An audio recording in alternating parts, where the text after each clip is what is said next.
नमस्कार. महासागर पोहोचलं थेट मुंबईवरून सिन्नरमध्ये बघायला गेलं तर या ठिकाणी चौरंगी लढत आहे आणि ही लढत होत असताना महायुती आणि महाविकास आघाडी पूर्णपणे वेगवेगळे लढतात. सगळे उमेदवार सोबळावरती लढतायत. या ठिकाणी बघायला गेलं तर एक निवडणुकीचं वेगळंच चित्र या ठिकाणी नेहमी असतं. व्यक्तिनिशा या ठिकाणी मतं दिल्या जातात आणि त्यासोबत आपण पाहतोय की आजचा राष्ट्रवादी जो गट आहे हे देखील या ठिकाणी स्वातंत्र्य लढतोय. आपल्यासोबत आहेत माणिकराव कोकाटे यांच्या कन्या सिमंतिनी कोकाटेजी.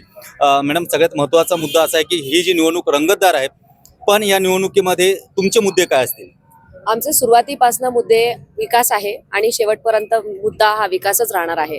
त्या व्यतिरिक्त दुसरा कोणताच मुद्दा नाही. विकास मुद्दा आहे, पण महायुती पूर्णपणे वेगळी लढते आहे. म्हणजे शिंदे गट वेगळा लढतोय, तुमचा लढतोय आणि भाजप पण लढते. मग काय वाटतं तुम्हाला की या ठिकाणी मतं डिवाइड होतील? जे सिन्नर शहराचा इतिहास राहिलेला आहे. इथे पक्षाच्या व्यतिरिक्त जाऊन सुद्धा वैयक्तिक मतं फार मोठ्या प्रमाणात प्रत्येकाचे आहे आणि त्याच्यामुळे कोणी किती पक्ष वेगळे लढले तर प्रत्येकाचा एक वेगळा वोट बँक आहे. आणि शेवटी स्थानिक स्वराज्य निवडणूक म्हटल्यावर जे जे उमेदवार असतात, उमेदवारांचा सुद्धा एक वैयक्तिक वोट बँक असतो. त्याच्यामुळे त्याचा काही फरक नाही पडत. उमेदवारांची वैयक्तिक वोट बँक आहे, पण या ठिकाणी विकास कामं म्हणताय तुम्ही, पण कुठली विकास कामं तुमचे ध्येय धोरण आहेत की कुठली विकास कामं नक्की प्राधान्यावरती करणार? शहरामधले प्रामुख्याने खरं तर ऑलरेडी सुरू झालेले आहे. कॉन्क्रीट रस्ते, त्याचबरोबर भूमिगत गटारी, ज्या पेठेतल्या आणि शहरातल्या मुख्य जागा आहे जिथे केबल्सचा प्रॉब्लेम आहे तिथे अंडरग्राऊंड MSCBच्या केबल्स, ओपन स्पेस डेव्हलपमेंट ज्याच्यामध्ये आपण मुलांसाठी खेळायच्या सुविधा, वृद्धांसाठी बसायच्या सुविधा, वॉकिंग स्पेस, असं हे प्रामुख्याने आम्ही एक टार्गेट ठेवलेलं आहे.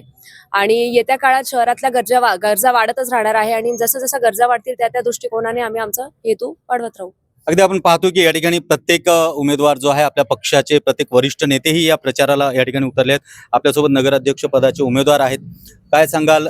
खरं तर या ठिकाणी आज तुमच्यासाठी प्रचारासाठी ताई देखील उतरले आहेत आणि तुमचे मुद्दे काय असतील जेव्हा तुम्ही नगराध्यक्ष पदावरती जाल?